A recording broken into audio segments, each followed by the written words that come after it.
সকলকে আমার আনন্দিত জয়গুরু। আজকের আলোচ্য বিষয় হচ্ছে স্বস্তানি ব্রত ও কিছু কথা। স্বস্তানি ব্রতধারী যারা, তারা কার হাতে খাবে, কার হাতে খাবে না, এ নিয়ে অনেকের মধ্যেই নানা দ্বন্দ্ব, নানা প্রশ্ন। অনেক স্বস্তানি ব্রতধারীরাও আমিষভোজীদের ছায়ায় বসে খেতেও অনিচ্ছুক। এই বুঝি পাপ হয়ে গেল। অনেকেই ১ মাস পূর্বে স্বস্তানি ব্রত নেওয়ার আগেও মাছ মাংস খেতেন নিয়মিত। আর বর্তমানে স্বস্তানি ব্রতধারী হওয়ার পর কিছুদিন যেতে না যেতেই মাছের বাজারের কাছ দিয়ে যাওয়ার সময় নাক মুখ রুমাল দিতে চেপে ধরে দ্রুত হনহন করে পার হয়ে যান। মাছের গন্ধে নাকি উনার সাংঘাতিক অসুবিধা হয়। অনেকেই সৎসঙ্গে গিয়ে সাধারণ গুরুভাই ও মায়েদের, যারা স্বস্তানি ব্রত নেয়নি, তাদের সাথে এক পঙ্ক্তিতে বসে খেতেও বিব্রত বোধ করেন। কেউ কেউ সারাক্ষণ আতঙ্কে থাকেন, এই বুঝি নিরামিষ কড়াইটি আমিষ কড়াইয়ের সাথে একটু ছোঁয়া লেগেই দূষিত হয়ে গেল। স্বস্তানি নেওয়ার সাথে সাথে অনেকের রান্নাঘরের পুরনো বাসন, পুরনো উনুন পাল্টে নতুন কিনে ফেলেন, যেন পুরনো বাসন ও উনুন ভালো করে ধুলেও আমিষের প্রচণ্ড ক্ষতিকারক বিষ লেগে থাকবে তাতে। কেউ কেউ আত্মীয়স্বজনের বাড়ি গিয়ে ১ কাপ চা পান করতেও ভয় পান, এই বুঝি সুস্তানি ভঙ্গ হয়ে গেল। কেউ কেউ শুচিবাইগ্রস্ত হয়ে পড়েন। শ্রীশ্রী ঠাকুর বললেন, নিষ্ঠা রেখো কিন্তু গোঁড়া হইও না। সুস্তানি ব্রত গ্রহণ করে গোঁড়া হয়ে গেলে মুশকিল, ছুতমার্গে আক্রান্ত হলে বিপদ। স্বস্তানি ব্রত গ্রহণ করি আমরা একটা স্বাভাবিক সুস্থ জীবনের অধিকারী হওয়ার জন্য, বিশেষ কোনো উচ্চ শ্রেণীভুক্ত ও বিশেষ মর্যাদার পাত্র হওয়ার জন্য নয়। স্বস্তানি ব্রত নিলাম মানে আমি এলিট গ্রুপের সদস্য হলাম, তাও কিন্তু নয়। স্বস্তানি ব্রতের ৫টা নীতির মধ্যে প্রথম নীতিটাই হলো শ্রীবিগ্রহের মন্দির ভেবে শরীরটাকে সুস্থ সবল ও কর্মপটু রাখা। আমার শরীরটাকে শ্রীবিগ্রহের মন্দির যখন ভাবতে শুরু করি, তখন আমি এমন কোনো খাদ্যবস্তু এই শরীরে প্রবেশ করাতে পারি না যে খাদ্যগুলো শ্রী শ্রী ঠাকুরের পছন্দ নয়। তাই আমরা মাছ মাংস, পেঁয়াজ রসুন, ডিম, শুটকি এইসব খাই না। এই শরীরকে সুস্থ সবল নিরোগ রাখার জন্য প্রয়োজন মানসিক সদাচার। সদাচার ৩ প্রকারের: শারীরিক, মানসিক ও আধ্যাত্মিক। ১৯৪২ সালের ৮ই সেপ্টেম্বর শ্রী শ্রী ঠাকুর শারীরিক সদাচার সম্বন্ধীয় কতগুলি নির্দেশ দিয়েছিলেন, যেইগুলো সমগ্র মানবজাতির জন্য অবশ্য পালনীয়। সে দীক্ষিত হোক আর অদীক্ষিতই হোক, সে স্বস্তানি ব্রত গ্রহণ করুক আর নাই করুক। আমি নীতিগুলো এক এক করে বলছি।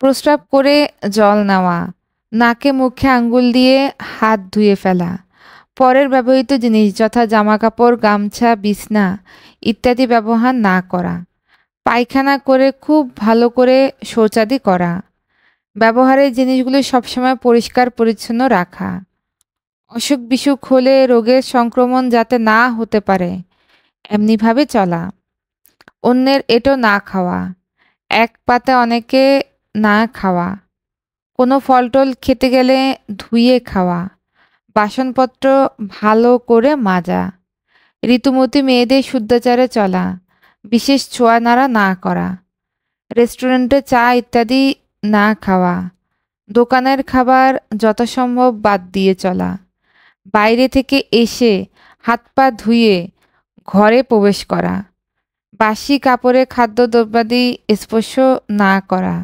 রান্নাঘরে না ঢোকা, আলগা করে জল খাওয়া, আমিষ আহার ও পেঁয়াজ রসুন মাদক দ্রব্যাদি বর্জন করে চলা, সদাচারী লোকের হাতে না খাওয়া, মাঝে মাঝে উপবাস করা,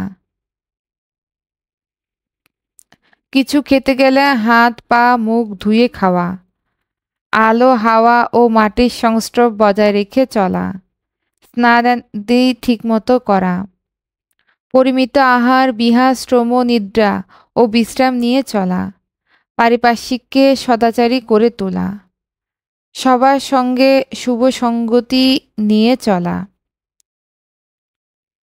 নিজে স্ফূর্তিতে যুক্ত থাকা, মানুষ যাতে স্ফূর্তিযুক্ত থাকে তাই করা, বৈশিষ্ট্য অনুযায়ী যার শরীর মন যাতে সুস্থ ও প্রসন্ন থাকে তারই তা পালন করে চলা উচিত।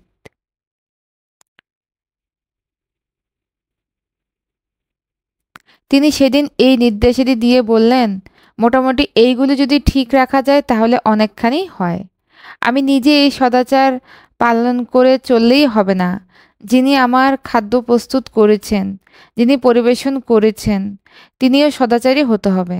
না হলে অসদাচারী লোকের হাতে পরিবেশিত খাদ্যে আমিও নানা রোগে আক্রান্ত হতে পারি।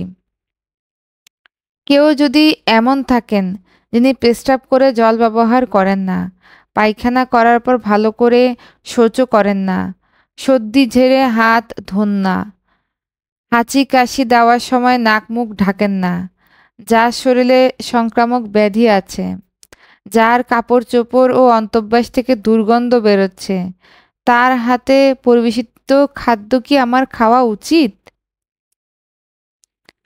তাই আমরা যেখানে সেখানে যাত্রার হাতে খাই না।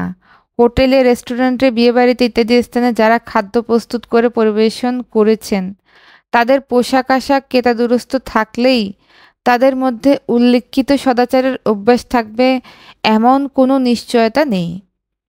তাই যাকে আমি চিনি না, জানি না, যার সদাচারী আচরণ সম্পর্কে আমার ধারণা নেই, তার হাতে না খাওয়াই মঙ্গল। আমরা বিশ্বাস করি যারা স্বস্থানীয় ব্রতধারী তারা শ্রী ঠাকুরের প্রতি সমর্পিত এবং তারা সদাচার বিধানগুলো পালন করেন, তাই স্বস্থানীয় ব্রতধারীদের হাতে আমরা খাই। কিন্তু কখনো যদি লক্ষ্য করি কোনো স্বস্থানীয় ব্রতধারী ব্যক্তি সদাচারী নন, তবে তার হাতেও কিন্তু আমরা খাবো না। তিনি যদি পাঞ্জাদারি কর্মীও হন তবুও না। যদি কোনো অদীক্ষিত ব্যক্তি সদাচারী হন, তার হাতে অন্ন জলও গ্রহণ করতে অসুবিধা কী? আমার মা, বউ, বোন, কন্যা তারা যদি সুস্থানীয় ব্রতধারী নাও হন, কিন্তু যদি তাদের সদাচারী আচরণ সম্পর্কে আমি নিশ্চিত থাকি, তবে অবশ্যই তাদের হাতে অন্ন জল গ্রহণ করতে পারি। সদাচারী না হলে স্ত্রীর হাতেও অন্ন জল গ্রহণ করা উচিত নয়। শারীরিক সদাচারের পাশাপাশি মানসিক সদাচারও অত্যন্ত গুরুত্বপূর্ণ।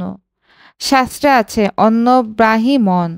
কেউ যদি কুচিন্তাপরায়ণ হন, আমার প্রতি ঘৃণা ও বিদ্বেষ সম্পন্ন হন, নিম্ন মানসিকতা সম্পন্ন হন, তবে তার হাতে অন্নজল গ্রহণ করলে নিজের মানসিক ক্ষতিই হয়। তাই যার সাথে আমার পরিচয় নেই, যার মানসিক অবস্থা ও স্বভাব চরিত্র সম্পর্কে কোনো ধারণাই নেই, তার হাতে খাওয়া উচিত কি? যারা স্বস্তায়নী ব্রত পালন করে, তারা নিয়মিত নাম ধ্যান করে, ইষ্টচিন্তায় যুক্ত থাকে, মানসিক শুদ্ধতা বজায় রাখে, এই বিশ্বাসে তাদের হাতে খায়। যদি কেউ স্বস্তায়নী ব্রতধারী হয়েও কুচিন্তা ও কু আচরণে যুক্ত থাকে, তার হাতে অবশ্যই খাওয়া উচিত নয়। এইসব কারণে যারা সাধনা করেন তারা সপাক রান্নাকেই উত্তম পরিগণিত করেন। মোট কথা, যার শারীরিক ও মানসিক সদাচার সম্পর্কে আমি নিশ্চিত, যাকে দেখে আমার খেতে রুচি হয়, তার হাতেই খাই। দীক্ষিত অদীক্ষিতের প্রতি প্রত্যেকের জন্য এ আচরণ বিধেয়। কিন্তু তাই বলে গোঁড়ামি ভালো নয়। একদা সিসি বদ্দার সাথে একজন গুরুভাই একটা বাজারের মধ্য দিয়ে যাওয়ার সময় মাছ বাজারে প্রবেশ করতেই রুমাল দিয়ে নাক মুখ ঢেকে তাড়াতাড়ি হেঁটে পার হয়ে গেলেন।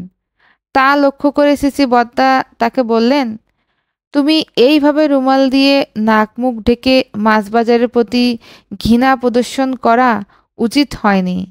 তুমি যেগুলো দেখে ঘৃণায় নাক ঢাকছ, সেই খাদ্যবস্তুগুলো তোমার পরিবেশের বহু মানুষ শ্রদ্ধা ভরে খায়, তোমার অনেক গুরুজনরাও খায়।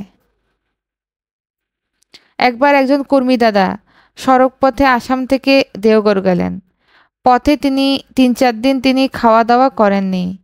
তার শারীরিকভাবে দুর্বল হয়ে পড়লেন। সিসি বদ্দা তা লক্ষ্য করে ওনাকে জিজ্ঞেস করলেন, তোমার শরীর এত দুর্বল কেন? উত্তরে তিনি জানালেন, আজ্ঞে দাদা, পথে কোনো সুস্তায়নী ব্রতধারী গুরু ভাইয়ের দোকান ছিল না, তাই খাওয়া হয়নি। তখন সিসি বদ্দা ওনাকে বললেন, তোমাকে যদি একদল সন্ত্রাসবাদী ধরে পাহাড়ে নিয়ে বেঁধে রেখে বলে গরুর মাংস না খেলে তোমাকে গুলি করে মারবে, তুমি তখন কি করবে? উত্তরে কর্মী দাদাটি জানান, দাদা, গুলি খেয়ে প্রাণ দিয়ে দেব, তবুও গরুর মাংস খেয়ে ধর্মচ্যুত হব না। সিসি বদ্দা তখন বললেন, যদি মরেই যাও, ধর্ম রক্ষা করবে কিভাবে? বেঁচে থাকাটাই তো প্রধান ধর্ম। এমন যদি অবস্থা হয়, তবে তুমি সেই মুহূর্তে গরুর মাংস খেয়ে নিজের প্রাণ রক্ষা করবে, পরে না হয় প্রায়শ্চিত্ত করে নেবে। সিসি বদ্দা গোঁড়ামি আর নিষ্ঠার পার্থক্যটুকু বুঝিয়ে দিলেন। সুস্তায়নী ব্রত গ্রহণ করার পর পুরনো আমিষ বাসন ও উনুন পাল্টে নতুন কেনার কোনো প্রয়োজন নেই। সেগুলো ভালো করে ধুয়েই অবশ্যই রান্না করে খাওয়া যেতে পারে। আমিষভোজী বা অদীক্ষিত সুস্তায়নী ব্রতহীন ব্যক্তির পাশে বসে খেলে নিজের জাত চলে যায় না, সুস্তায়নীর নিয়মও ভঙ্গ হয় না। নিরামিষ বাসনের সাথে আমিষ বাসনের একটু স্পর্শ হলেই ইলেকট্রিসিটির মতো আমিষের গুণ নিরামিষ বাসনে প্রবাহিত হয়ে তাকে দূষিত করে দেয় না। সুস্তায়নী ব্রত নিলে কারো জাত উন্নত হয় না। আত্মীয় স্বজনের বাড়ি গেলে যদি পরিষ্কার পরিচ্ছন্নভাবে চা করে দেয়, তা গ্রহণ করলেও নিয়ম ভঙ্গ হয় না। সুস্তায়নী ব্রত গ্রহণ করা মানে পৃথক সমাজভুক্ত হয়ে যাওয়া নয়, সাধারণ মানুষ থেকে নিজেকে পৃথক করে রাখা নয়। ডাক্তার রাজেশ চৌধুরীর আলোচনা থেকে আলোচনা করলাম। সকলকে আমার আনন্দিত জয়গুরু।